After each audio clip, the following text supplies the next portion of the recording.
Well,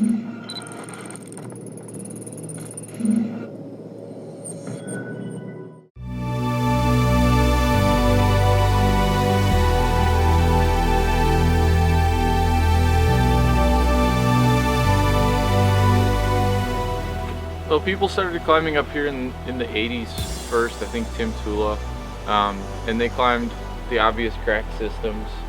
And there's a lot of cracks here that protect really well with the gear that was available in the 80s. I mean, you could climb half the things here on just passive gear probably. But so they started with the obvious wider cracks, and then kind of the waves of development into the 90s and the 2000s continued mostly just with gear, an occasional pin here and there, and bolted anchors. Dan Foster and JJ Schlick kind of started the wave, and they weren't afraid to put a few bolts in, and that really opened up a ton of lines and a lot more mixed climbing, face climbing, and they preserved a lot of excitement and spice by not bolting everything.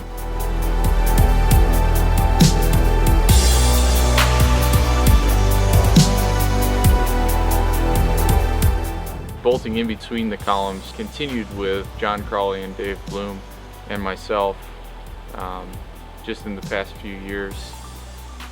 And also in the past few years, I've been trying to find the harder gear lines here. I love climbing the bolted routes, but my passion is finding the lines that go entirely on gear.